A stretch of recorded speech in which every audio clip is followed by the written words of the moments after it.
Baik saudara, kita akan masuk dalam firman ya. Terima kasih untuk Ibu Elis yang sudah sampaikan pesan Tuhan. Ya, sekarang ini terlalu banyak orang Kristen yang suka mengembara dari gereja ini ke gereja ini ke gereja ini. Ya, itu nggak boleh sebenarnya. Kita harus punya tempat yang memang kita yakin Tuhan taruh kita di situ, dan biarlah kita bertumbuh di situ. Bukan berarti tidak boleh, sekali-sekali nggak ada masalah. Ya, kalau sekarang ini mungkin nggak ke gereja tapi Zoom ya. Ada mungkin yang satu orang bisa sampai 5 Zoom, saudara ya.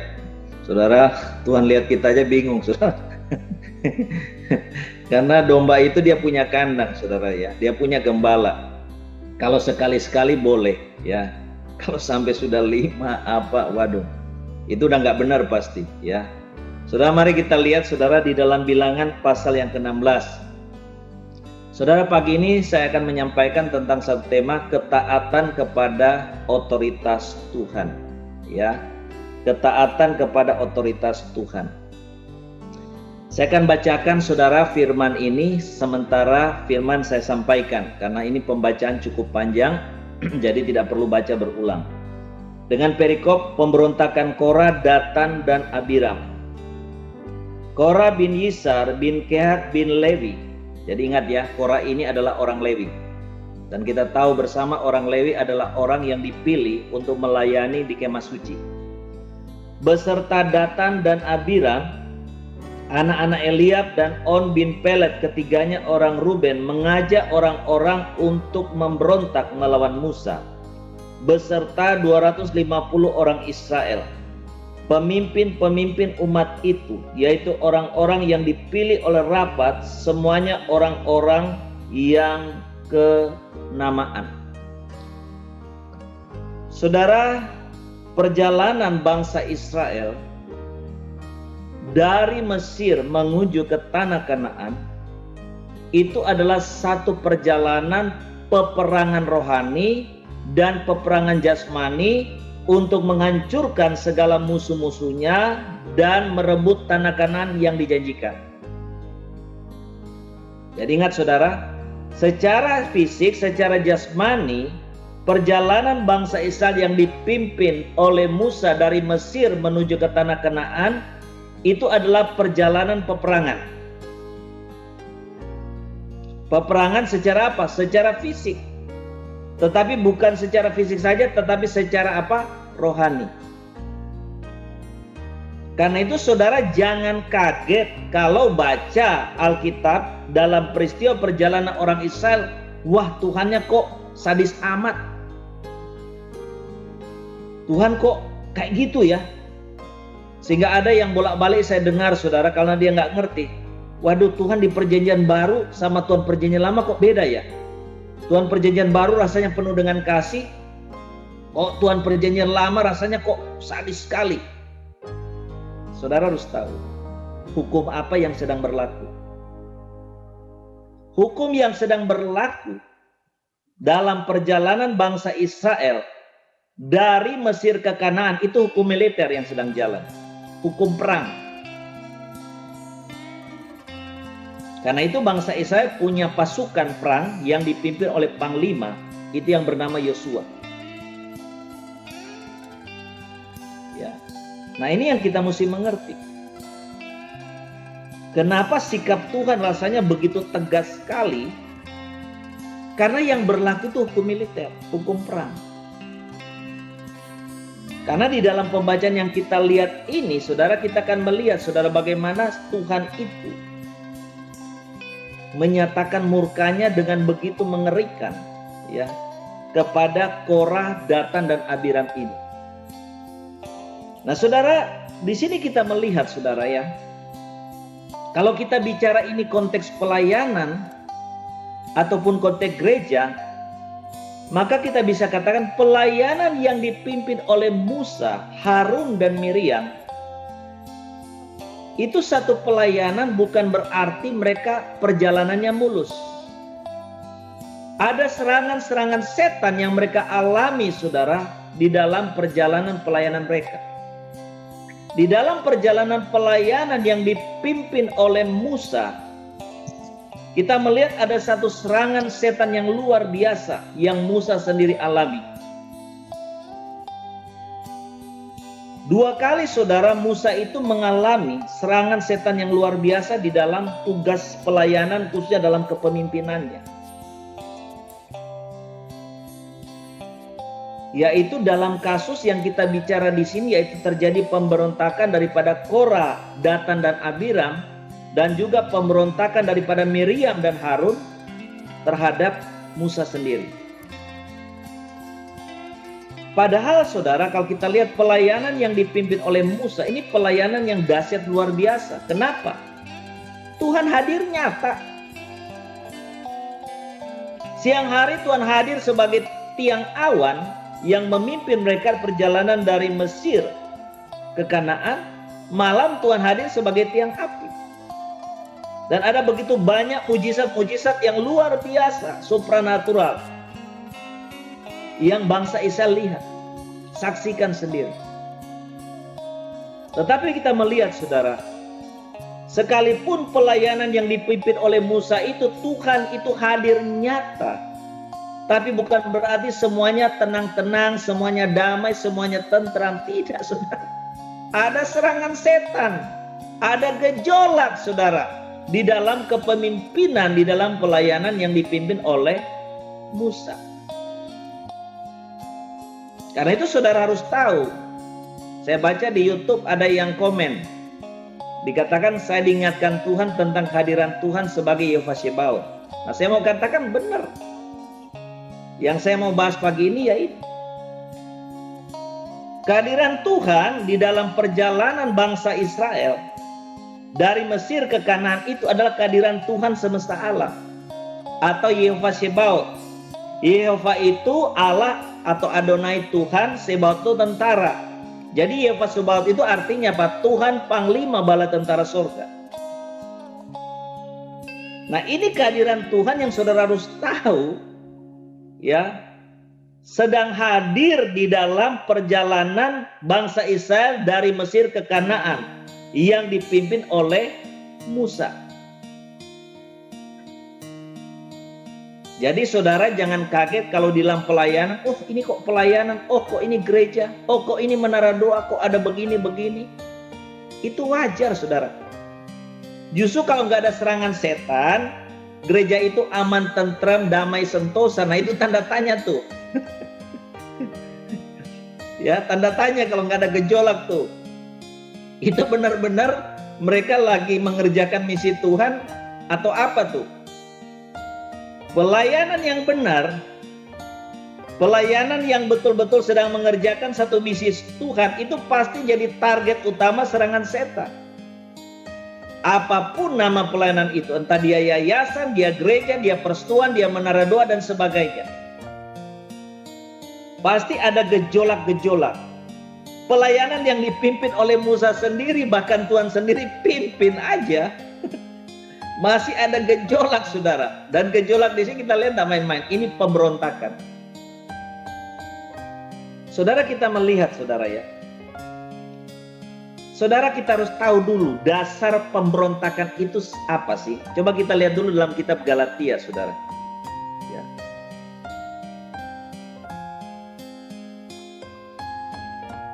Galatia saudara. Pasal yang kelima, tolong satu orang membacakan di dalam firman dalam Galatia 5 ayat yang ke-20. 19 dan 20 aja. Silakan siapa mau baca. Galatia 5 ayat 19 dan 20. Yang mau baca buka mic. Galatia 5 ayat 19 sampai 20.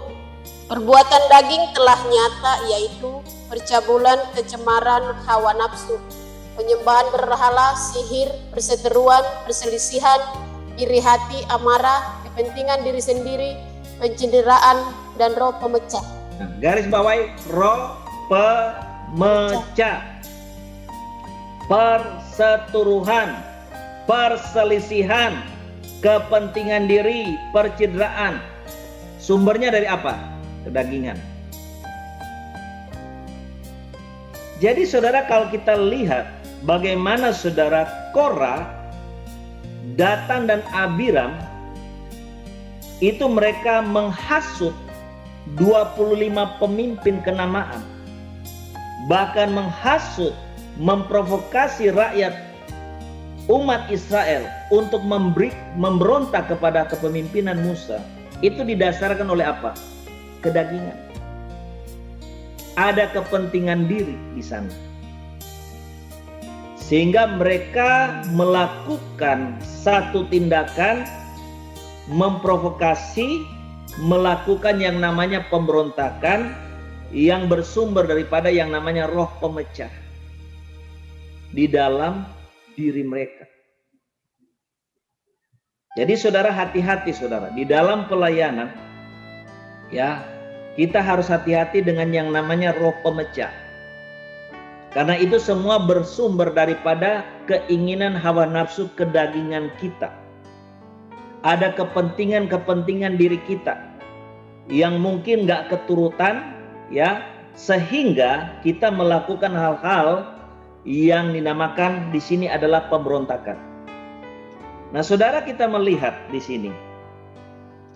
Di situ dengan jelas ya, Korah, Datan dan Abiram. Kalau Korah ini dia dari suku Lewi, Datan Abiram ini dikatakan dari suku Ruben, ya, Ruben. Dikatakan memberontak melawan Tuhan, melawan Musa beserta apa? 250 orang Israel, pemimpin-pemimpin umat, yaitu orang-orang yang dipilih oleh rapat, semuanya orang-orang yang kenamaan. Jadi waduh, kalau kita lihat saudara, ini pemberontakan yang benar-benar sangat besar. Bayangkan saudara, 250 komandan yang memimpin, ada sekitar mungkin ya, diperkirakan ada sekitar 2 juta orang Israel yang keluar dari Mesir pada waktu itu. Ini pemimpin mereka semua loh, 250. Ini benar-benar saudara, kalau kita lihat, ini Musa dan Harun benar-benar kejepit saudara. Mereka abang sama adik, kakak adik, tambah satu lagi Miriam, bertigalah. Mereka bertiga sebagai pemimpin, walaupun yang disorot di sini adalah Harun dan Musa, harus berhadapan dengan 250 pemimpin akar rumput, pemimpin umat secara langsung, ditambah dengan kepalanya, yaitu di sini Korah, Datan dan Abiram. Jadi ini tidak gampang. Ini benar-benar satu pemberontakan yang sangat-sangat besar yang dialami di dalam perjalanan pelayanan daripada Musa. Ya. Saudara, kita melihat apa serangan yang mereka buat kepada Musa sebagai pemimpin pada waktu itu. Di situ dikatakan apa? Maka mereka mengerumuni Musa, ayat yang ketiga, dan Harun, serta berkata kepada keduanya, sekarang cukuplah itu, sebab umat itu adalah orang-orang kudus dan Tuhan ada di tengah-tengah mereka. Mengapa kamu meninggi-tinggikan diri di atas jemaat Tuhan? Ini serangan mereka kepada Musa. Serangan mereka kepada Musa adalah apa? Yang pertama, mereka menyerang Musa sebagai orang yang sombong. Mereka menyerang Musa sebagai orang yang tinggi hati, sebagai orang yang meninggikan diri. Hati-hati saudara. Kalau kita di tengah komunitas, entah gereja, pelayanan, persekutuan, yayasan, dan mulai ada pemimpin-pemimpin yang mulai menghasut dan mengatakan pemimpin saudara itu adalah orang sombong, tinggi hati, congkak, hati-hati. Ya. Apakah benar? Bukan, saya katakan bukan berarti tidak benar, bisa aja ya. Karena manusia tidak luput daripada yang namanya kelemahan. Tetapi kita melihat di sini ya, tuduhan mereka, fitnah mereka kepada Musa seolah-olah Musa itu menyombongkan diri. Musa itu meninggikan diri, mau jadi pemimpin. Padahal mereka sudah melewati, ada begitu banyak mujizat, laut terbelah. Tetapi saudara, kita melihat bagaimana setan ini bekerja dalam diri Korah, Datan, Abiram ya, dengan 250 pemimpin umat untuk memelintir, untuk kasih berita hoax ya.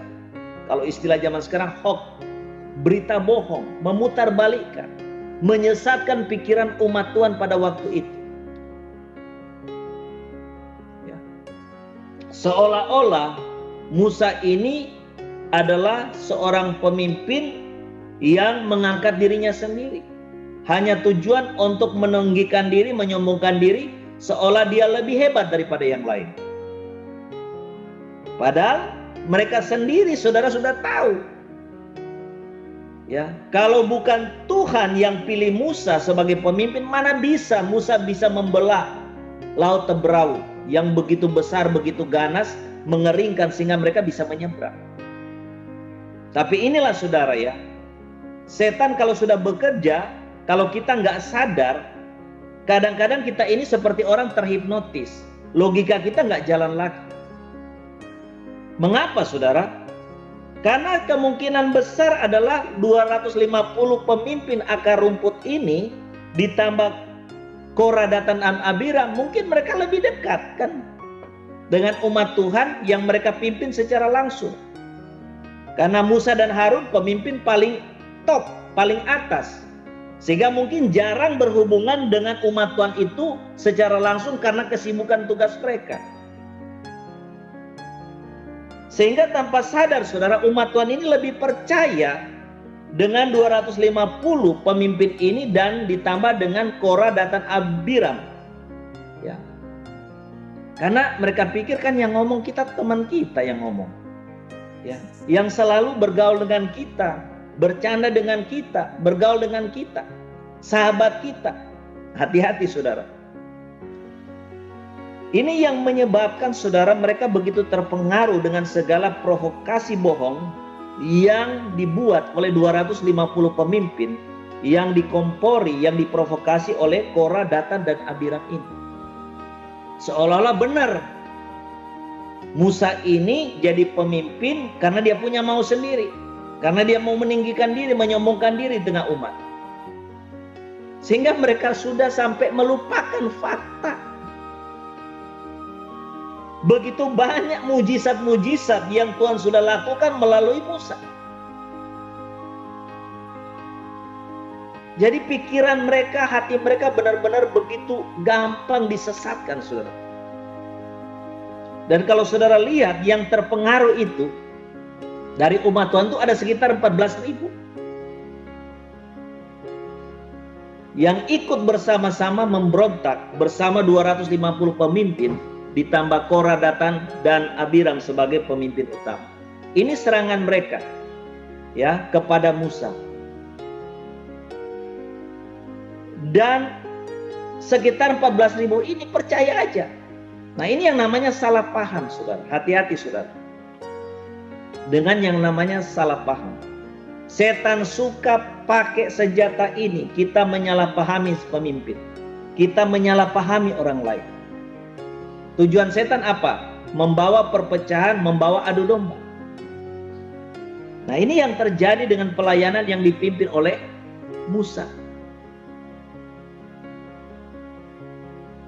Sehingga sebagian, sekitar 14.000 orang itu mereka salah paham dengan Musa. Mereka sudah terpengaruh dengan provokasi yang dibuat oleh Korah, Datan, dan Abiram dan 250 orang pemimpin itu. Saudara lihat, begitu dengar tuduhan mereka kepada Musa di depan umat Tuhan.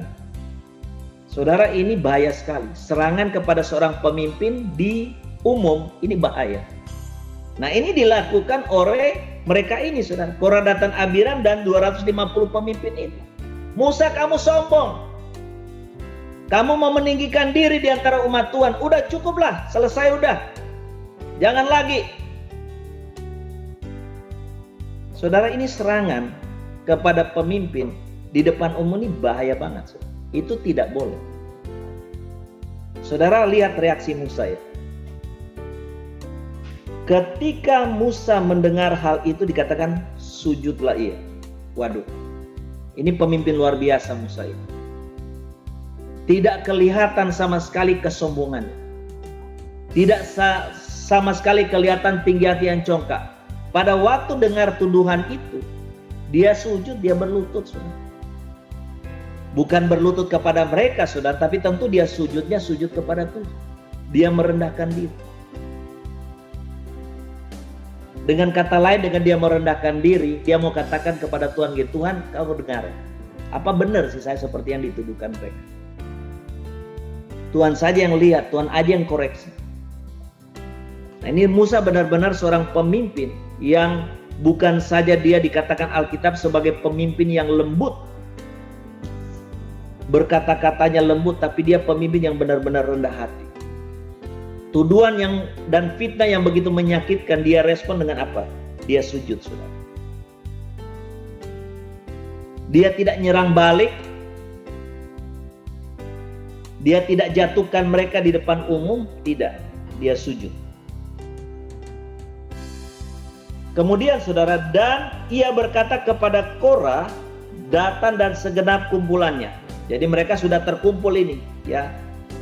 Jadi Korah, Datan, Abiram dengan 250 dengan orang yang sudah terpengaruh dengan hasutan mereka itu sudah jadi satu kumpulan. Besok pagi Tuhan akan memberitahukan siapa kepunyaannya, 1, siapa yang kudus, 2, dan ia akan memperbolehkan orang itu mendekat kepadanya, boleh mendekat kepada Tuhan. Orang yang akan dipilihnya akan diperbolehnya mendekat kepadanya. Berarti itu orang pilihan Tuhan. Jadi di sini Musa tantang balik. Oke? Kita akan lihat ya. Tuhan nanti besok kasih tahu siapa kepunyaannya, siapa yang kudus, siapa yang boleh mendekat kepada Tuhan, dan siapa yang Tuhan pilih. Maksudnya apa ini? Ini bicara soal pemimpin. Ya. Siapa sesungguhnya pemimpin yang dipilih oleh Tuhan? Nah, yang mereka harus lakukan, ayat 6 dikatakan, perbuatlah begini, ambillah perbaran-perbaran, hai Korah, dan kamu segenap kumpulannya. Bubuhkanlah api ke dalamnya dan taruhlah ukupan di atasnya di hadapan Tuhan pada esok hari, dan orang yang akan dipilih Tuhan, dialah yang kudus. Cukuplah itu, hai orang-orang Lewi. Lalu berkatalah Musa kepada Korah, cobalah dengar, hai orang-orang Lewi. Jadi kita lihat ya, bagaimana sikap Musa pada waktu menghadapi mereka. Yang pertama, saudara, kita bisa melihat dia menunjukkan satu kerendahan hati, dia sujud. Kedua, dia mengajak mereka untuk sama-sama ya minta diadili oleh Tuhan. Ya. Biar Tuhan sendiri yang nanti akan tunjukkan siapa pemimpin yang Tuhan pilih. Di sini kita lihat di dalam ayat 9, belum cukupkah bagimu bahwa kamu dipisahkan oleh Allah Israel dan umat Israel dan diperbolehkan mendekat kepadanya supaya kamu melakukan pekerjaan pada kemah suci Tuhan dan bertugas bagi umat itu untuk melayani mereka. 10, dan bahwa engkau diperbolehkan mendekat bersama-sama dengan saudara-saudaramu Bani Lewi, dan sekarang mau pula kamu menuntut pangkat imam lagi. Jadi kita melihat di sini, saudara, Musa ini kasih pengertian. Dari bangsa Israel, kalian ini dipilih menjadi suku yang diizinkan melayani di kemah Tuhan sebagai orang Lewi. Masa itu belum cukup? Kamu diizinkan mendekat kepada Tuhan, bisa melayani dia di kemah suci. Kenapa kok kamu menuntut lagi mau jadi imam, mau jadi gembala, menjadi pemimpin? Nah, saudara, ini yang jadi masalah, saudara. Pemberontakan kepada otoritas itu selalu, saudara, didasarkan oleh adanya satu ambisi, keinginan. Untuk apa? Berkuasa. Jadi pemimpin. Saudara lihat aja partai-partai politik di Indonesia. Sebentar udah pecah, sebentar udah pecah. Dan yang menyedihkan bukan cuma partai politik, ada banyak gereja juga dan pelayanan seperti itu. Sebentar terpecah. Kenapa? Ada roh pemecah, ada kepentingan diri, ada ambisi, kepingin jadi kepala, kepingin jadi pemimpin. Dan ini yang terjadi. Korah tidak mau dipimpin, dia mau dia yang memimpin. Memimpin Musa, memimpin Harun. Padahal mereka sudah tahu jelas. Musa jadi pemimpin, siapa yang pilih? Tuhan sendiri. Harun, walaupun Harun itu saudara kandung daripada Musa, itu abangnya Musa, itu kakaknya Musa. Tapi saudara juga, mereka juga tahu sejarahnya. Siapa sih yang pilih Harun jadi imam? Apakah Musa? Bukan, saudara. Bukan. Yang pilih siapa? Tuhan. Nah, ini yang kita harus ingat, saudara. Area pelayanan gereja, persekutuan, yayasan Kristen, Menara Doa itu areanya Tuhan. Area kudus. Kita nggak boleh macam-macam, saudara. Dan yang menjadi pemimpin dalam pelayanan itu tidak boleh settingan. Tidak boleh. Sama seperti seorang presiden, dia punya hak prerogatif mengangkat menteri, memberhentikan menteri, sama. Area pelayanan itu area kudus Tuhan. Tuhanlah yang berhak mengangkat seorang jadi pemimpin. Tuhanlah yang berhak mempromosikan seorang menjadi pemimpin. Kita nggak boleh setting. Oh, si A, si B, si C aja yang jadi pemimpin. Tidak boleh, saudara. Di MDSB ada yang datang ke saya dan ngomong seperti itu. Pak Ebron, di MDSB ini yang jadi pemimpin si ini. Saya bilang nggak bisa. Saya aja merasa nggak berhak kok. Karena Alkitab itu sudah mengajar, saudara. Orang-orang yang dipilih Tuhan untuk melayani satu pekerjaan Tuhan, itu orang yang harus terbukti, teruji sungguh-sungguh dan dia setia. Tuhan yang promosikan, Tuhan yang angkat. Apalagi kita di dalam pelayanan di Menara Doa Segala Bangsa itu kepemimpinannya adalah kepemimpinan 5 jawatan. Pemimpin utama itu adalah hamba-hamba Tuhan yang melayani full di ladang Tuhan. Baru yang namanya penatua, diaken, atau mungkin kalau di luar gereja konteksnya seperti istilah pengurus, saudara. Nah, kita lihat, saudara, yang terjadi dengan Korah, Datan, dan Abiram ini. Ya, mereka punya ambisi. Mereka punya satu keinginan, mereka mau jadi kepala, mereka mau menjadi seorang pemimpin. Dan ini yang terjadi, saudara. Karena itu Musa ingatkan, masa belum cukup sih? Kalian ini sudah jadi hamba Tuhan. Sebagai orang Lewi bisa melayani Tuhan di kemah Tuhan. Masa masih kepingin jabatan jadi kepala? Jadi imam? Mau gantikan Harun? Padahal Harun bukan Musa yang pilih. Yang pilih siapa? Yang pilih juga Tuhan. Nah, mungkin saudara sendiri bertanya, kenapa Pak Ebron waktu perjalanan bangsa Israel dari Mesir ke Kanaan, kenapa kok Tuhan pilih yang jadi pemimpin ini kakak adik? Iya kan? Musa, Harun sebagai imam, Miriam sebagai nabi. Makanya saudara, 5 jawatan itu sebenarnya dari perjanjian lama itu sudah di konsepnya Tuhan. Musa itu utusan, kalau dalam istilah perjanjian baru itu rasul.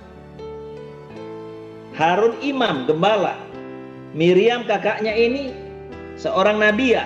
3. Kenapa? Kenapa nggak pilih orang lain? Karena Tuhan butuh yang namanya kesehatian, saudara. Dan kesehatian itu ternyata tidak gampang. Karena dalam perjalanan pun Harun dan Miriam pun mau berontak kepada Musa. Nggak mau Musa adiknya yang pimpin mereka. Miriam nggak suka. Ini adik gue kok yang mimpin gue gitu loh. Seharusnya kan saya dong, cikdenya, kakaknya yang pimpin. Sebagai yang paling tua. Nah, ini seperti ini, saudara, yang terjadi. Ya. Jadi alasan Tuhan meminimalisir supaya tidak terjadi perpecahan. Itulah sebabnya makanya Tuhan memilih Musa, Harun, dan Miriam. Karena mereka kakak adik. Jadi mereka akan tentu lebih gampang sehati dibanding kalau pemimpinnya itu orang lain. Bukan bersaudara. Itu alasannya, saudara. Tuhan tidak mau terlalu direpotkan dengan terjadinya perpecahan bolak-balik karena pemimpinnya itu tidak bisa sehati. Makanya Tuhan pilih kakak adik ini, Musa, Harun, dan Miriam. Nah, ini yang terjadi, saudara. Jadi saudara, hati-hati saudara dengan yang namanya keinginan ambisi. Ya, apalagi keinginan ambisi kita itu bertentangan dengan yang namanya firman Tuhan. Bertentangan dengan visi misi gereja, menara doa atau pelayanan itu. Ya.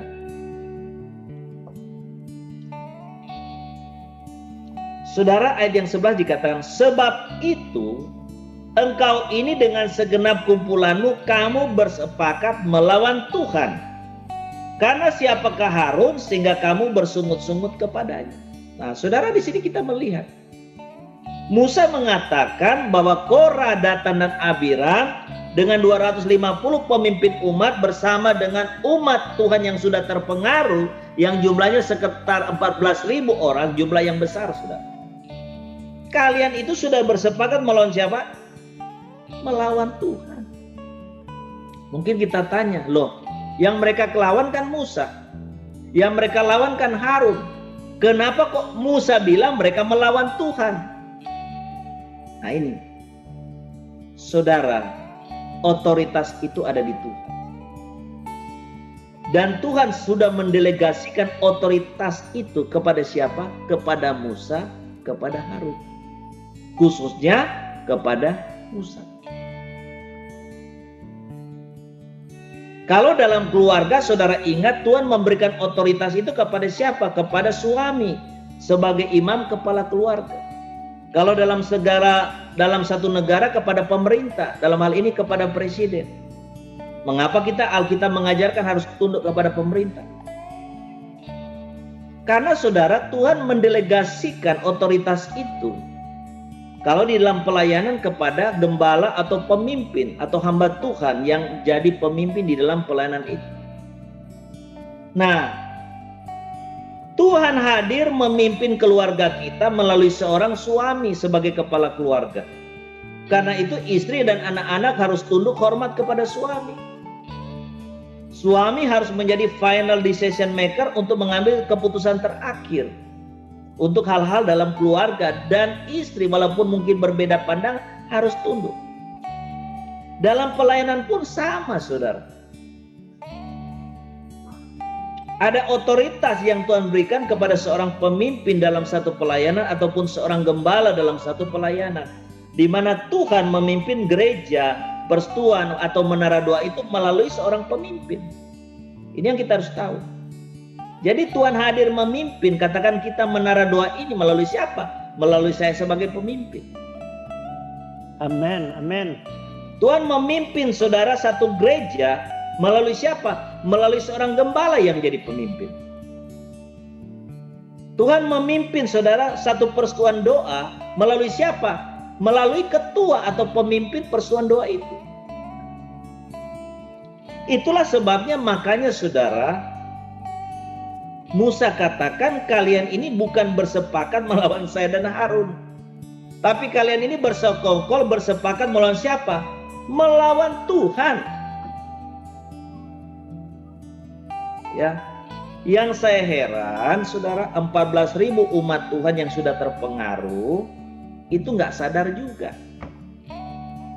Seharusnya mereka sadar, mereka tercelik. Waduh, mereka sudah disesatkan oleh pemimpin mereka yang mungkin hari-hari sebagai sahabat, teman. Hati-hati saudara. Yang bisa nyesatkan kita untuk memberontak bukan orang luar yang kita nggak kenal loh. Bukan orang luar yang jauh dari kita, tapi sahabat-sahabat kita, orang-orang dekat kita yang bisa masukkan kita ke jurang. Ini yang terjadi. Karena bagi 14.000 pemimpin umat Tuhan itu, ini 250 pemimpin ini kan teman mereka, sahabat mereka setiap hari. yang atur pergerakan mereka secara langsung mau kemana. Ayo kemah bongkar semua, kita mau jalan. Ayo stop, kita bangun kemah di sini. Ya. Jadi mereka yang bertemu itu, jadi mereka lebih percaya kepada pemimpin mereka yang secara langsung daripada kepada Musa sebagai top leader di sini. Nah, itu yang terjadi. Nah ini saudara, tanpa mereka sadar, mereka pikir mereka itu lagi melawan Musa, mereka lagi melawan Harun. Mereka tidak sadar, mereka lagi melawan otoritas Tuhan sendiri. Apalagi saat itu hukum yang berlaku itu hukum militer, hukum perang. Karena Tuhan punya agenda yang luar biasa, punya kepentingan besar untuk bangsa ini. Ada misi khusus Tuhan yang Tuhan sedang mau kerjakan. Makanya saudara harus ingat ya, hati-hati berhadapan dengan hamba-hamba Tuhan tertentu yang sedang mengerjakan misi khusus Tuhan. Jangan diganggu, jangan diusik, didukung iya. Ini mereka tidak sadar. Musa dan Harun sedang mengerjakan misi khusus Tuhan. Korah, Datan, Abiram dan 250 yang ambisi kekuasaan ini, mereka tidak sadar mengganggu misi khusus Tuhan. Nah ini yang terjadi saudara ya. Kemudian saudara dikatakan ya, selanjutnya ayat 11, sebab ini engkau ini dengan segenap kumpulanmu kamu bersepakat melawan Tuhan. Karena siapakah Harun sehingga kamu bersungut-sungut kepadanya? Saudara ingat ya. Jadi pada waktu kita melawan otoritas yang ada di atas kita, entah itu gembala, pemimpin, hamba Tuhan, itu kita melawan Tuhan. Melawan otoritas sama dengan melawan Tuhan. Karena itu saudara, kita harus belajar tunduk kepada otoritas Tuhan dengan cara apa? Kita menghargai, menghormati, mentaati otoritas yang Tuhan sudah tempatkan di atas kehidupan kita. Amin, amin. Dan saya saudara, sebelum saya jadi full timer, saya ngerti benar ini. Saya ingat dulu saudara, pada waktu saya belum full timer, saya pelayanan saudara ya, di dalam satu gereja. Terjadi pemberontakan daripada majelis. Saya juga adalah majelis di gereja itu. Cuma waktu saat itu saya masih bisnis. Saudara, majelis ini berontak ke gembala. Itu hanya karena usulnya nggak diterima. Gembala tidak mau terima usulan mereka karena tidak mau ada dualisme kepemimpinan. Saudara, saya tahu gembala ini juga banyak kekurangan. Tetapi pada waktu mereka mulai mempengaruhi saya untuk memberontak kepada otoritas gembala, sorry, saya tidak bisa. Saya tidak bisa. Karena saya tahu firman, saudara. Memberontak ke otoritas itu ngeri akibatnya, ada tulah masalahnya. Kira enak, tulah. Dan saya lihat saudara, mereka memberontak gembala. Saudara bayangkan saudara, memberontak ke gembala. Ibadah di gereja itu kan bikin di restoran, pakai nama majelis. Jadi semua diambil, jemaatnya, bahkan keuangannya, semua pokoknya. Ya, saat itu sebenarnya sebelum kejadian saya sudah ngomong, sebelum terjadi masalah saya sudah ngomong kepada gembala. Rekening Mbak jangan pakai nama majelis, harus pakai nama you. Saya nyumbang itu karena lihat Bapak sebagai dan Ibu sebagai gembala. Oh enggak apa, mereka orang kaya, enggak mungkinlah uang begini-begini. Setelah kejadian semua dibawa kabur, baru dia bilang, iya ya, saya kok om kok enggak dengar omongan saya. Iya, itu karena saya kan tahu isi Alkitab, saya bilang. Itu otoritas keuangan itu di gembala, di hamba Tuhan. Karena ini bukan di bisnis, di pelayanan. Yang punya otoritas hamba Tuhan. Jadi restoran tempat bikin gereja atas nama majelis. Jadi sudah habis, sudah. Tapi saudara, apa yang terjadi? Tulah itu datang loh saudara. Saya lihat mereka yang memberontak itu disikat habis sama Tuhan. Bangkrutlah, apalah. Ngeri sebenarnya. Ngeri. Kenapa? Karena area gereja, area pelayanan itu area kudus Tuhan. Teritori Tuhan jangan macam-macam. Kalau di perusahaan kita mau bikin begini, begitu, bertingkah, mah itu urusan kamu. Tuhan bilang, itu bisnismu, perusahaanmu. Tapi dalam rumahku, dalam area pelananku, ya Tuhan bilang jangan macam-macam. Karena kita berurusan dengan siapa? Dengan Tuhan. Karena itu saudara, dari dulu saya, kalau sebelum saya full timer, saya pelayanan, ya, itu saya akan mundur dari satu gereja. Kalau saya sudah di kota, saya tidak bisa berkembang karena gembalanya takut tersaingi apa begini begitu. Ya sudah, saya sudah nggak setia, saya mundur. Atau karena ada visi lain yang Tuhan suruh, atau karena Tuhan suruh saya keluar. Jadi 3 hal itu aja. Karena Tuhan suruh saya keluar, kedua karena visi misi udah beda, Tuhan panggil saya mengerjakan visi misinya, ketiga karena saya tidak berkembang di situ. Ya sudah di kota, dan saya tidak sejahtera, ya sudah. Nah saudara, seharusnya saudara, Korah, Datan, Abiram ini dan 14.000 yang tidak setuju dengan Musa, ya sudah, pulang aja balik ke Mesir, kan gitu. Ya, pulang aja, balik lagi ke Mesir, gak usah ikut sama Musa. Ini kita ikut orang gila, orang sombong, gini-gini. Ya, udah, ayo kita balik lagi ke Mesir ya. Siapa mau ikut saya? Masalahnya mereka mau geser, ya. Mau geser Musa, mau geser Harun. Nah ini berurusannya dengan Tuhan langsung, karena Tuhan yang taruh Musa dan Harun jadi pemimpin. Nah ini yang terjadi saudara ya. Kemudian ayat 12, adapun Musa telah menyuruh orang untuk memanggil Datan dan Abiram anak-anak Eliab, tapi jawab mereka, kami tidak mau datang. Ya jadi jelas ya, mereka berontak. Belum cukupkah bahwa engkau memimpin kami keluar dari suatu negeri yang berlimpah-limpah susu dan madu, untuk membiarkan kami mati di padang gurun, sehingga masih juga engkau menjadikan dirimu Tuhan atas kami? Sungguh engkau tidak membawa kami ke negeri yang berlimpah susu dan madu, ataupun memberikan kepada kami ladang-ladang dan kebun-kebun anggur sebagai milik pusaka. Masakan engkau dapat mengelabui mata orang-orang ini? Kami tidak mau datang. Tuduhan mereka yang kedua kepada Musa adalah apa? Musa tidak bawa mereka masuk ke tanah Kanaan, tapi ke padang gurun. Karena sejauh mata memandang perjalanan kok padang gurun melulu. Ini kok tidak nyampe-nyampe Kanaan. Ya, jadi saudara, Musa masalahnya tidak bisa memberikan kepada mereka kesenangan dunia, kenikmatan, ya. Ini kok tiap hari jalan-jalan padang gurun melulu, kapan nyampenya? Nggak nyampe-nyampe. Ya kita ikut MDSB ini kok nggak kaya-kaya. Gimana nih Pak Hebron ini mimpin kita kok nggak kaya-kaya? Jadi gambaran seperti itu saudara ya. Ya, karena mereka punya kesenangan, kenikmatan dunia nggak keturutan saudara ya. Saya harap nggak ada di sini. Aduh saudara, nggak usahlah di MDSB. Kita ikut di sini nggak kaya-kaya, masih begini-begini aja hidupnya. Ya, nah itu gambaran kira-kira yang terjadi dengan mereka ya. Ya, karena mereka menganggap ke tanah Kanaan kali kayak sulapan aja gitu loh. Mereka tidak tahu ada proses Tuhan yang mereka harus lalui baru mereka bisa sampai ke tanah Kanaan. Nah itu yang terjadi saudara ya. Kemudian saudara, apa respon Musa? Lalu sangat marahlah Musa, dan ia berkata kepada Tuhan, jangan perhatikan segala persembahan mereka. Belum pernah ku ambil satu ekor keledai pun dari mereka, dan belum pernah ku lakukan yang jahat kepada seorang pun dari mereka. Saudara, kalau saudara lihat ya, ini Musa ini sebenarnya pemimpin yang lembut, pemimpin yang benar-benar bijak.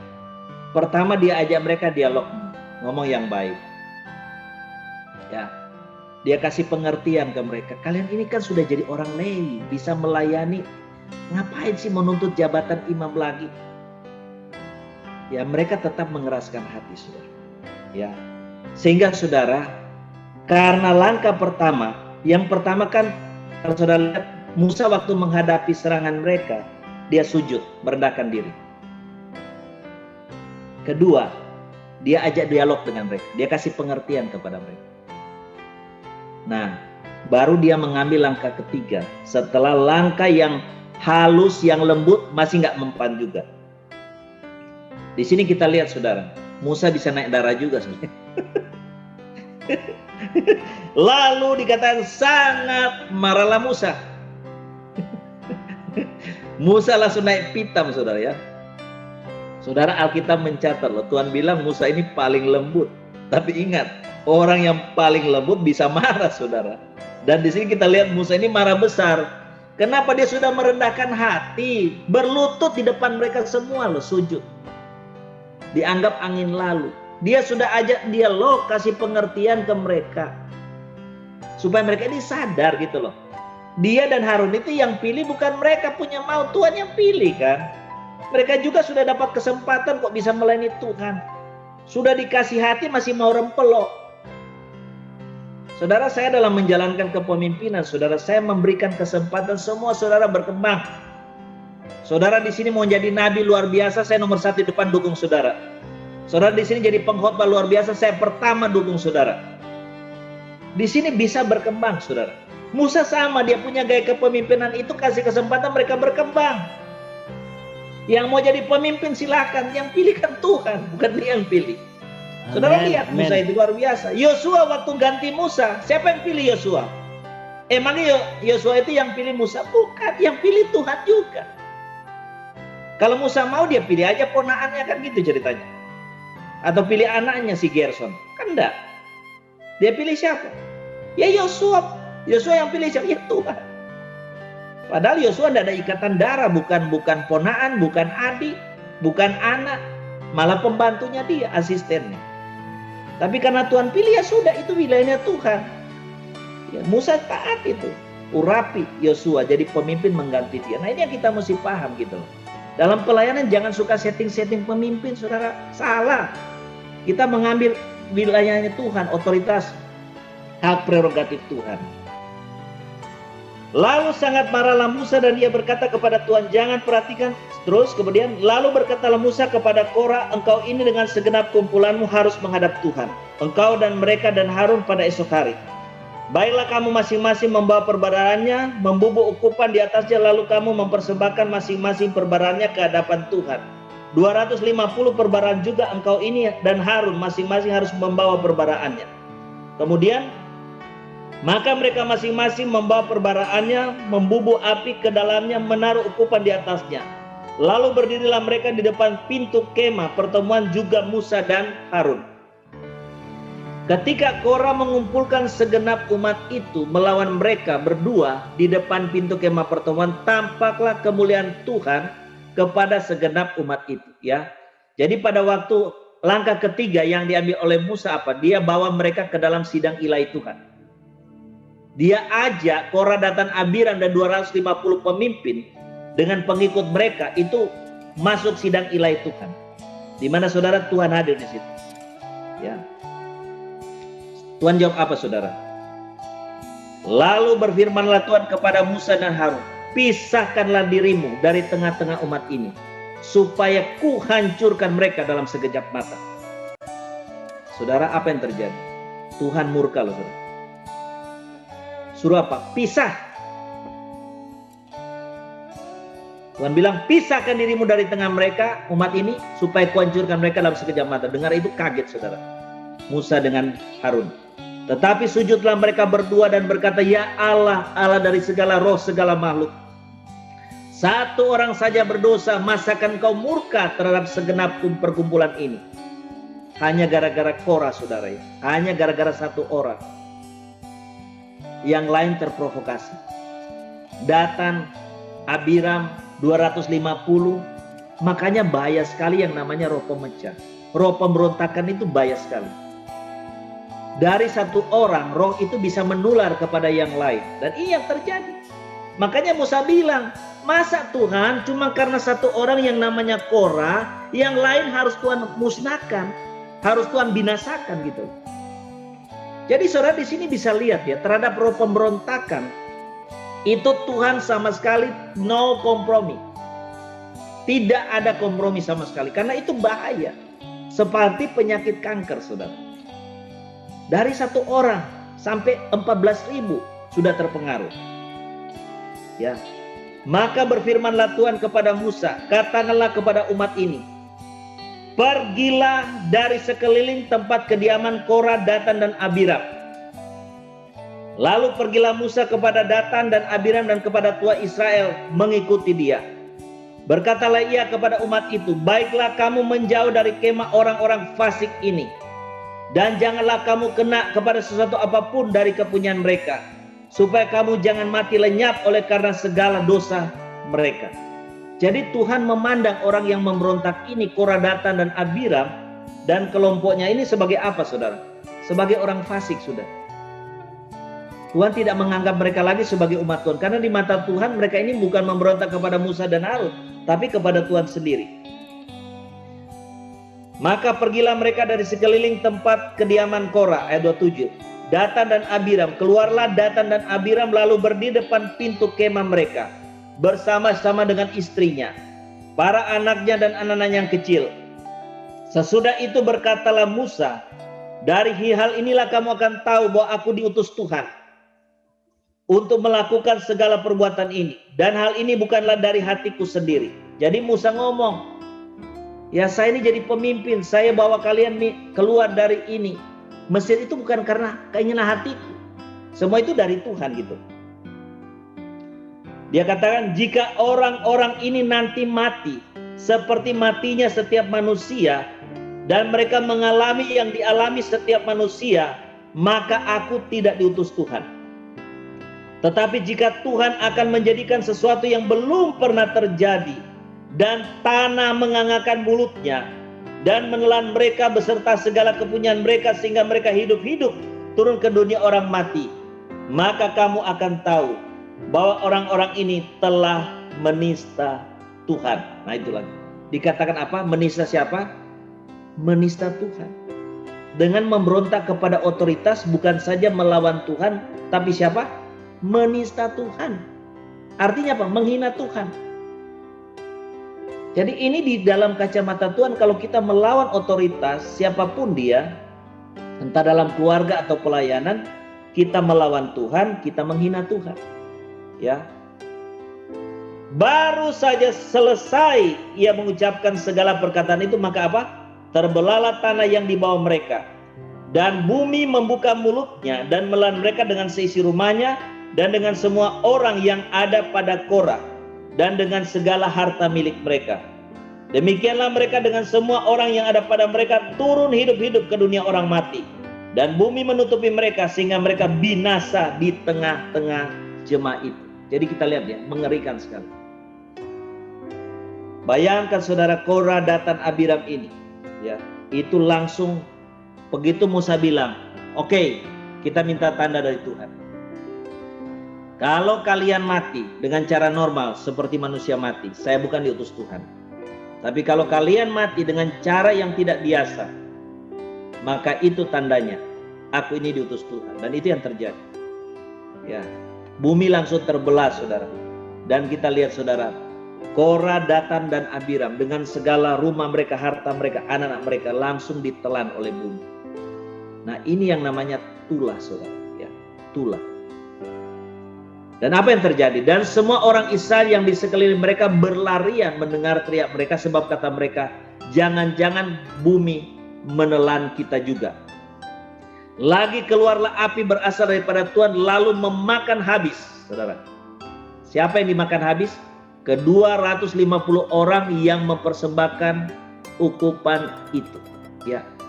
Jadi saudara, bukan cuma Korah, Datan, Abiram, tapi saudara 250 pemimpin umat, pemimpin akar rumput umat Israel itu langsung dibinasakan Tuhan semua. Saudara, dari sini kita belajar apa, saudara? Dari sini kita belajar ya, bahwa Tuhan itu sangat menghormati yang namanya otoritas.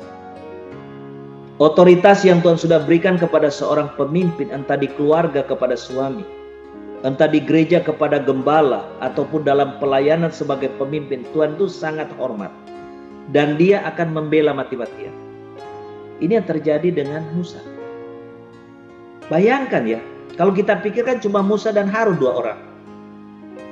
Tuhan rela korbankan tuh 250 orang, ditambah Korah, Datan, Abiram, ya, mati hanya karena Tuhan bela 2 orang.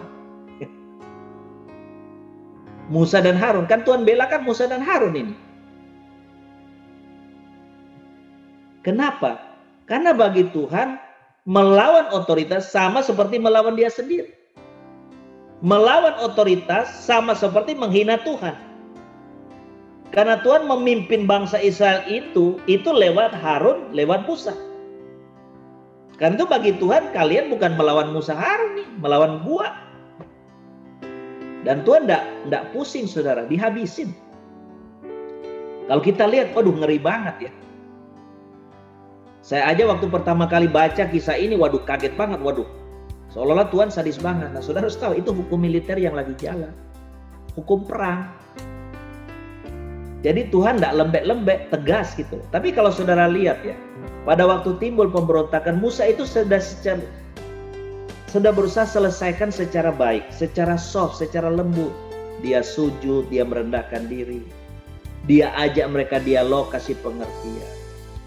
Tapi karena mereka terus berkeras, dia bawa ke sidang ilahi itu. Di sidang ilahi Tuhan masih nggak sadar mereka. Seharusnya pada waktu Tuhan sudah mulai murka, mereka langsung sadar, langsung tobat. Enggak. Musa ambil langkah keempat. Musa minta tanda Tuhan. Kenapa saudara?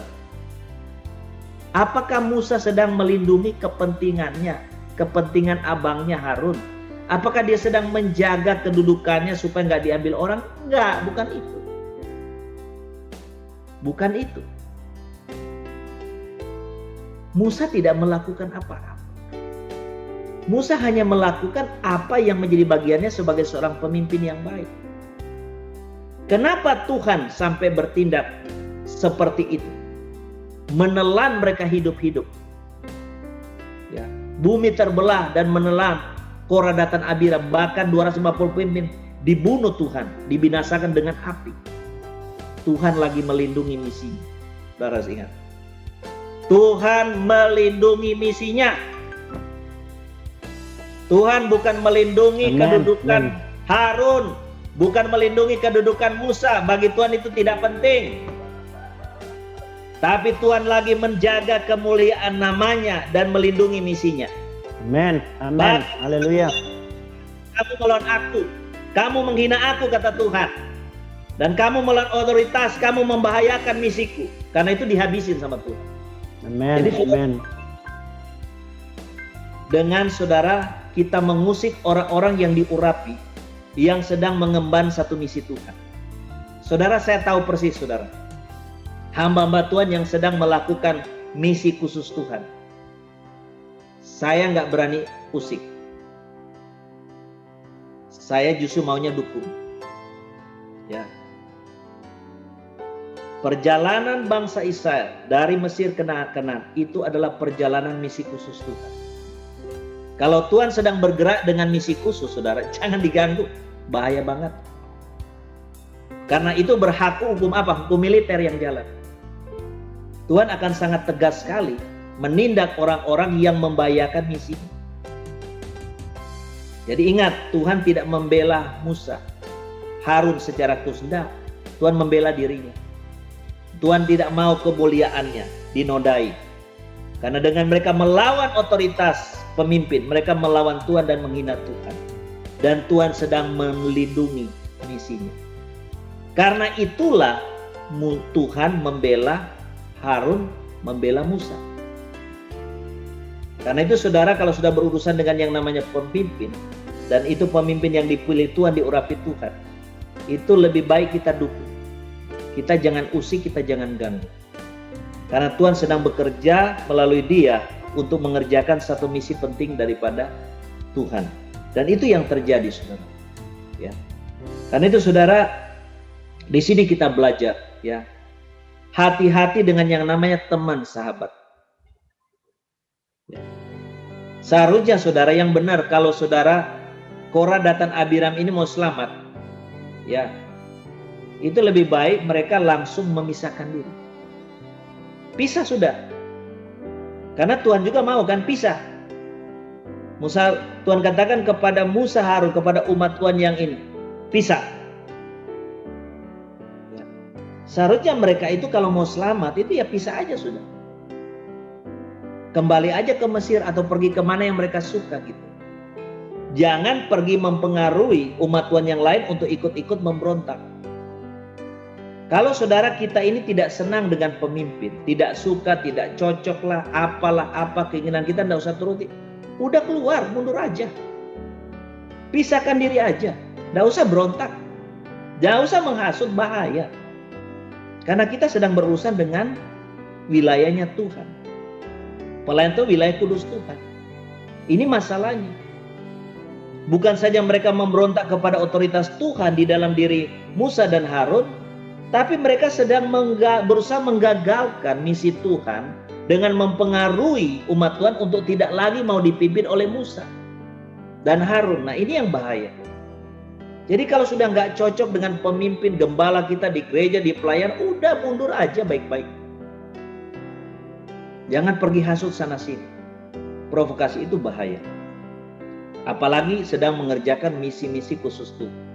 Tuhan akan bersikap saudara no kompromi. Tuhan tidak akan peduli, ya, siapapun kita, ya. Dan kita di sini belajar, saudara, betapa saudara pemberontakan kepada otoritas ternyata sama seperti memberontak kepada Tuhan, dan ini akan membawa tulah, saudara. Ngeri. Nah, saudara, kalau kita lihat, saudara, secara kacamata manusia, aduh kasihan ya, kasihan ya. Kok tega amat sih Musa berdoa seperti itu? Benar, saudara. Tapi Tuhan tidak mungkin salah, saudara. Tuhan tidak bisa salah. Mari kita lihat segala sesuatu dari kacamata Tuhan. Amin, amin. Lihat dari kacamata manusia. Kadang-kadang kalau pemimpin mengambil satu tindakan tegas, saudara, wah kok gitu ya? Kok gitu ya? Otoriter ya? Beginilah, beginilah. Saudara, kadang-kadang pemimpin itu terpaksa mengambil satu tindakan demi untuk kebaikan yang orang itu. Lebih baik pisah daripada kena murka Tuhan. Nah, ini yang terjadi, saudara. Ya. Sebenarnya mereka itu sudah ngerti harus pisah sudah. Sinyal itu sudah kelihatan. Musa suruh pisah itu sudah. Seharusnya intinya kalau kamu tidak mau sudah pergi aja sana gitu loh. Nah, tapi mereka tidak sadar-sadar, memprovokasi dan sebagainya. Dan ini yang terjadi, saudara. Ya. Jadi kita belajar di sini bahwa mari kita belajar taat kepada otoritas Tuhan di dalam kehidupan kita melalui pemimpin-pemimpin yang Tuhan tempatkan dalam kehidupan kita. Entah di keluarga, di gereja, di yayasan, di persekutuan, di menara doa. Amin, amin. Jangan kita usik orang-orang yang diurapi. Karena itu di mata Tuhan dosa yang besar. Karena itu di mata Tuhan melawan Tuhan sendiri, bahkan menghina Tuhan. Dan apa? Membahayakan misi Tuhan. Kalau misi Tuhan itu Tuhan anggap terganggu, berbahaya, karena ulah kita yang tanpa kita sadar kita mungkin dipakai si jahat. Hati-hati, sudah bahaya banget. Kalau kita sadar, cepat bertobat, ya. Minta maaf, bereskan semua. Kalau tidak cocok, sudah mundur aja dari gereja itu, ya. Jangan bikin ulah yang macam-macam. Tuhan memberkati kita. Baik, kita akan masuk dalam perjalanan. Kita akan siapkan hosti dan anggur.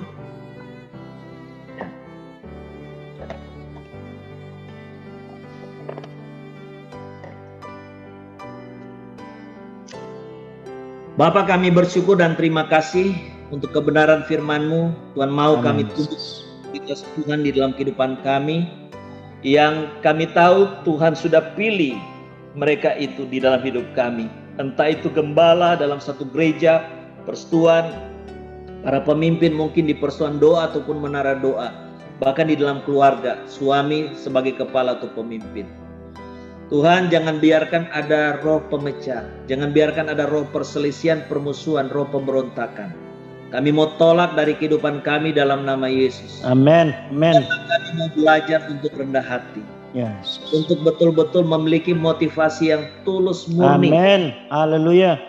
Kami boleh menjaga dan menghormati akan area kudus Tuhan. Itulah area-area pelayanan, pekerjaan Tuhan. Kami menjaga tutur kata kami, sikap-sikap perbuatan kami. Supaya jangan sampai ada tulah datang atas kami. Karena kami tanpa sadar kami sudah melawan Tuhan, menghina Tuhan. dan mengganggu akan misi Tuhan yang penting yang sedang dikerjakan oleh hamba-hamba. Tuhan, terima kasih, kami rindu pagi ini sempurnakan firman yang kami dengar melalui persuan dengan tubuh dan darah. Amin. Kuduskan kami sehingga kami layak makan tubuh-Mu dan kami minum darah. Dalam nama Yesus kami berdoa. Amin. Mari saudara, kita angkat roti ataupun hosti dengan tangan kanan kita berdoa. Tuhan Yesus berkata bahwa roti adalah tubuhnya dalam Yohanes 6 ayat 53 sampai 57, dan tubuhnya adalah makanan yang sungguh buat setiap kita. Bapa, kami berdoa dalam nama Yesus, berkati ubah roti ini jadi tubuh daging Tuhan, makanan yang sungguh buat kami. Pada waktu kami makan, kehidupan Tuhan menyatu dalam tubuh jero kami. Kita makan tubuh Kristus dengan percaya dalam nama Tuhan.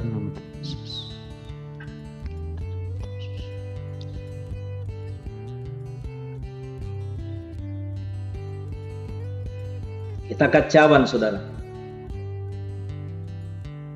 Demikian juga dalam Yohanes 6 ayat yang ke-53 sampai 57. Khususnya 55, Tuhan berkata bahwa anggur adalah darahnya dan darahnya adalah minuman yang sungguh buat setiap kita. Bapa, kami berdoa dalam nama Yesus, berkati ubah anggur ini menjadi darah-Mu, minuman yang sungguh buat kami. Dalam darah-Mu ada kehidupan. Waktu kami minum darah-Mu, darah-Mu akan menyatu dengan darah kami, mengalir dalam tubuh jero kami. Darah-Mu jadi darah yang membawa perlindungan buat kami. Kita minum darah Tuhan dengan percaya. Dalam nama Tuhan Yesus. Terima kasih Bapa di surga. Terima kasih Tuhan Yesus. Kami sudah makan tubuh-Mu, kami juga sudah minum darah. Terima kasih Tuhan. Kami percaya kehidupan kuasa-Mu mengalir dalam tubuh jero kami. Amin. Amin. Baik saudara, kita akan masuk dalam doa syafaat kita. Silakan siapa yang bertugas pimpin doa syafaat. Saya Pak. Siapa ya? Naning. Bu Naning, silakan Bu Naning. Haleluya Yesus. Kembali kami datang kepadamu Tuhan. Kami mengucap syukur pagi hari ini kami boleh menikmati tubuh dan darah-Mu menjadi makanan yang sungguh, minuman yang sungguh bagi tubuh kami. Kami percaya Tuhan, Kau sudah melekat dalam hidup kami dan kami ada di dalam Engkau. Terima kasih buat kebenaran firman-Mu. Berkati hamba-Mu yang sudah menyampaikan kebenaran daripada firman-Mu pagi hari ini. Tuhan terus tambahkan hikmat pewahyuan dari Tuhan, boleh memberkati umat-umat Tuhan baik yang ada di Menara Doa Segala Bangsa maupun yang mengikuti lewat streaming YouTube. Terima kasih Tuhan Yesus buat kasih-Mu atas setiap kami. Kalau firman-Mu mengingatkan kepada setiap kami akan penundukan diri, akan otoritas yang Tuhan taruh dalam kehidupan kami. Pagi hari ini kami sepakat, kami berdoa untuk bangsa kami Indonesia. Tuhan, ambil alih seluruh pemerintahan kami. Ambil alih bangsa kami Tuhan. Kami percaya Indonesia dikasihi oleh Tuhan. Indonesia ada dalam pemandangan Tuhan. Amin. Kami menyerahkan pemimpin kami Bapak Jokowi ke dalam tangan Tuhan. Kami boleh merasakan ada beban yang sangat berat yang harus dipikul oleh pemimpin kami. Pada saat-saat Amin. musibah demi musibah terjadi atas bangsa ini. Ya Dan ini Tuhan. sangat memberatkan beban pikiran pemimpin Ya, kami. Yesus. Untuk ini kami berdiri Tuhan, Amin. untuk Amin. pemimpin Amin, kami. Yesus. Kami menopang pemimpin kami dengan doa-doa kami. Amin. Biar pemimpin kami tetap Amin. kuat, tetap Amin. berdiri teguh Ya, seperti Yesus. yang Tuhan inginkan. Kami berdoa biar Dalam nama kitanya Yesus. hikmat, pengertian, Kekuatan Tuhan. kekuatan dari Tuhan terus melimpah atas pemimpin kami. Pemimpin kami Hingga di Tuhan. dalam memutuskan segala kebijakan-kebijakan yang ada, tetap berpegang kepadamu Dan Tuhan. campur tanganmu Mari Tuhan. Tuhan Kau campur tangan dalam setiap Amin. keputusan-keputusan Amin. yang akan dibuat maupun yang sudah dibuat. Ya, Biar kiranya benar. seluruh bangsa ini boleh sama-sama mentaati, melakukan apa yang sudah menjadi keputusan pemimpin kami. Bapa, kami percaya bangsa ini akan menjadi bangsa yang maju, bangsa yang Amin. besar, Amin. bangsa yang Haleluya. dipenuhi oleh kemuliaan Tuhan, bangsa yang penuh dengan pertobatan. Dan Amin. kami percaya setiap peristiwa demi peristiwa yang terjadi atas bangsa kami, Tuhan punya rencana. Tuhan punya rencana yang indah atas bangsa Amin. ini. Amin. Dan kami boleh melihat ada banyak pertobatan boleh terjadi hari lepas hari. Bahkan setiap waktu kami melihat, kami mendengar ada banyak pertobatan terjadi di bangsa kami. Amin. Karena Haleluya. satu peristiwa yang terjadi di bangsa ini. Terima kasih Tuhan. Kami Terima minta kasih, Tuhan. kekuatan, penghiburan kepada Lawatan seluruh Tuhan, penuaian daerah-daerah, seluruh keluarga-keluarga yang mengalami musibah, baik banjir, tanah longsor. Ya, Tuhan Mereka Yesus. tetap mengarahkan hati pikiran mereka kepada Tuhan. Mereka tidak fokus kepada masalah yang mereka hadapi, tapi mereka boleh memandang Tuhan atas setiap masalah yang terjadi. Dan kami percaya kekuatan dari Tuhan turun atas mereka. Terima kasih Tuhan Yesus buat pertolongan-Mu atas bangsa ini. Sungguh Tuhan, karena kasih karunia Tuhan, bangsa ini tetap ada sampai hari ini. Amin. Dan kami percaya bangsa ini akan menjadi bangsa yang besar, menjadi berkat bagi bangsa-bangsa di muka bumi ini. Melalui pemimpin kami Tuhan, bangsa ini akan menjadi bangsa yang maju. Indonesia Amin. baru terjadi Amin. dalam nama Yesus. Dalam nama Indonesia Yesus. penuh pertobatan terjadi. Amin. Dari Sabang sampai Merauke Yes. terjadi dalam nama Yesus. Ada pertobatan demi pertobatan di 34 provinsi terjadi dalam nama Yesus. Setiap pemimpin-pemimpin di daerah terus bersinergi dengan pemimpin pusat. Segala roh pemberontakan sudah dihancurkan dalam nama Yesus. Setiap pemimpin yang ada di daerah, juga seluruh bangsa ini memiliki roh penundukan kepada pemimpin pusat, jadi kepada presiden kami. Terima kasih Tuhan Yesus, kami percaya ada kesatuan, ada keindahan, ada kerukunan di bangsa ini, sehingga bangsa ini menjadi bangsa yang besar. Terima kasih Bapa buat kasih-Mu, buat kemurahan-Mu. Kami juga berdoa buat gereja Tuhan, biar gereja-Mu terus berdiri teguh, menjadi dampak, membawa pengaruh atas bangsa ini, atas negeri ini. Amin. Haleluya. Setiap kantong-kantong Kristen yang ada di bangsa ini, biar kiranya Tuhan juga menolong, memberikan satu perbedaan. 12 Mereka memiliki kantong satu Kristen. kehidupan Tawaran yang Tuhan berbeda Yesus. dari orang-orang Amin. yang tidak mengenal Engkau Tuhan. Ya, Mereka Tuhan boleh Yesus. menghidupi firman Tuhan dalam kehidupan hari lepas hari.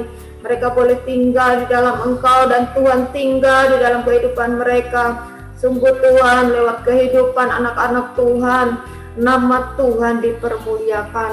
Terima kasih Bapak, terima kasih. Kami berdoa Tuhan untuk daerah Sumatera Utara, untuk Amin. daerah Sulawesi Utara, di mana kantong-kantong Kristen ini berada. Tuhan, Kau melawat secara khusus dalam nama Yesus, dalam nama Yesus. Ada satu pertumbuhan kerohanian atas anak-anak Tuhan di kantong-kantong Kristen ini. Kami berdoa di dalam nama Yesus, dalam nama Yesus terjadi pertobatan, terjadi Amin, pertumbuhan. Benih ilahi yang Tuhan sudah tanam dalam setiap Ya, kehidupan benar, anak-anak Yesus. Tuhan akan terus mengalami pertumbuhan dalam nama Yesus, dalam nama Yesus. Ada pertumbuhan ilahi. Amin. Terima Amin. kasih Bapak, terima Amin. kasih. Amin Yesus. Kami berdoa buat setiap menara-menara yang berdiri bagi Engkau Tuhan. Ya, Biar menara ini boleh terus menyuarakan kebenaran, menyerukan apa yang menjadi beban pergumulan bangsa ini. Sekalipun telinga jasmani kami tidak mendengar, mata jasmani kami tidak melihat, tapi di alam roh kami melihat, kami mendengar apa yang sedang Amin, terjadi Amin. atas bangsa ini. Itu sebabnya Tuhan beri kepekaan kepada seluruh hamba-hamba, seluruh Yesus. para pendoa, untuk Amin, kami terus Yesus. mengarahkan hati pikiran kami kepada Yes, Tuhan. amin, Apa yang sedang amin. terjadi di alam roh, kami Oh, boleh haleluya. mengerti Tuhan. Kami boleh mengerti, sebab sesungguhnya itulah isi hati-Mu Tuhan, agar kami dapat melakukan apa yang menjadi kehendak Tuhan. Terima kasih Bapak, terima kasih. Tuhan Yesus, kami bersyukur. Kami bersyukur Tuhan untuk semua yang sudah terjadi. Kami Amin. bersyukur semuanya baik. Semuanya baik. Kau izinkan segalanya boleh terjadi. Semua untuk kebaikan setiap kami. Terima kasih Tuhan Yesus. Kami juga berdoa untuk setiap orang-orang yang saat ini terbaring sakit, apapun penyebab sakit penyakit mereka. Kami minta belas kasihan Tuhan. Kami minta saat ini Engkau melawat mereka dengan kasih-Mu, dengan kuasa-Mu, sehingga mereka boleh mengalami kesembuhan, mengalami pemulihan. Bukan hanya sakit mereka disembuhkan, dipulihkan, tapi seluruh area kehidupan mereka dipulihkan oleh Tuhan. Cara berpikir mereka, paradigma mereka dipulihkan oleh Tuhan. Terima kasih Bapak, terima kasih. Amen. Dan kami juga berdoa menyerahkan untuk pekabaran Injil, sekalipun masa-masa sulit untuk kami bergerak mengabarkan Injil, tapi ada kuasa perlindungan dari Tuhan, ada hikmat dari Tuhan untuk kami terus mengabarkan Injil, untuk kami terus memberitakan kabar baik. Mari Tuhan, Engkau berikan kami kepada hamba-hambamu hikmat untuk kami terus memberitakan kabar baik, sehingga tidak ada satupun jiwa yang binasa oleh karena mereka tidak mendengar kabar keselamatan. Tuhan, berikan kekuatan, perlindungan secara khusus untuk hamba-hambamu, untuk setiap kami yang sampai hari ini kami terus memberitakan kabar Injil kepada kelompok-kelompok ataupun pribadi-pribadi secara langsung. Tuhan, kami percaya ada perlindungan khusus atas setiap kami, sehingga kami tidak lagi ketakutan akan virus yang ada di muka bumi ini, karena kami tahu ada darah Yesus yang memagari kami, ada perlindungan dari tempat Maha Tinggi yang terus menjaga melindungi kami. Terima kasih Tuhan Yesus, biarlah nama Tuhan terus diberitakan, kemuliaan Tuhan terus diceritakan, kebesaran-Mu Tuhan terus disaksikan oleh setiap mulut. Semua orang harus tahu bahwa Yesus Kristus adalah Tuhan dan Juru Selamat. Itulah kerinduan-Mu Tuhan, semua orang diselamatkan. Semua orang diselamatkan. Terima kasih Bapak, terima kasih. Tuhan, kami berdoa untuk seluruh bangsa ini. Mari Tuhan, taruhkan kerendahan hati. Taruhkan kerendahan hati untuk kami dapat mendengar suara-Mu Tuhan. Haleluya. Sehingga hidup kami sungguh-sungguh bukan kami lagi, tetapi Kristus yang ada di dalam kami. Benar Tuhan Yesus. Terima kasih Yesus, terima kasih. Biarlah setiap anak-anak Tuhan menghidupi kebenaran firman-Mu. Kami tidak lagi menuruti keinginan daging kami, tapi keinginan Tuhanlah yang kami hidupi. Kehendak Tuhanlah yang kami lakukan, kami kerjakan hari lepas hari. Terima kasih Tuhan Yesus, terima kasih. Tuhan, kami bersyukur buat semua yang Tuhan kerjakan dalam kehidupan kami, dalam menara doa skala bangsa, di mana Tuhan terus berbicara hari lepas hari kepada setiap kami, biar kami memiliki hati yang terus tunduk kepada pemimpin, juga kepada Engkau Tuhan. Kami boleh memiliki kerendahan hati, kepekaan untuk mendengar suara Tuhan. Amin. Terima kasih Bapak, beri kami kesatuan hati, beri kami satu hati yang mau dibentuk, hati yang rela untuk terus diproses, dibentuk menjadi seperti yang Tuhan inginkan. Terima kasih buat pemimpin kami, untuk Pak Hebron. Tuhan terus perlengkapi hamba-Mu ini dengan kuasa, dengan urapan yang baru. Taruhkan terus kerendahan hati, hikmat, marifat dari Tuhan untuk dapat membimbing, mengarahkan setiap domba-domba yang Tuhan percayakan untuk digembalakan, untuk dipimpin oleh hamba-Mu ini. Tuhan berkati rumah tangganya, berkati keluarganya. Apapun yang menjadi pergumulan hamba-Mu, kami percaya Tuhan Allah yang peduli. Engkau terus memperhatikan, memelihara kehidupan hamba-Mu ini. Terima kasih Bapak, juga setiap kami yang ada di Menara Doa Skala Bangsa. Terima kasih buat kesetiaan hamba-hambamu untuk menjadi pendoa. Bukan satu kebetulan kami dipilih oleh Engkau Tuhan, tapi Tuhan melihat hati kami pribadi lepas pribadi, sehingga kami boleh berdiri menjadi tiang-tiang doa atas keluarga, atas bangsa ini. Terima kasih Tuhan Yesus buat kasih-Mu. Biarlah hidup kami hidup yang memberi arti, menghasilkan buah bagi kemuliaan Tuhan, bagi kerajaan-Mu Tuhan. Terima kasih Bapak, terima kasih. Terpujilah nama-Mu Tuhan. Di dalam nama Tuhan Yesus Kristus kami juga berdoa, menyerahkan setiap keluarga, rumah tangga, biar ada satu keharmonisan, ada satu hubungan yang manis, hubungan suami istri, hubungan orang tua dan anak, ada satu pemulihan boleh terjadi dalam nama Yesus. Terima kasih Bapa, terima kasih.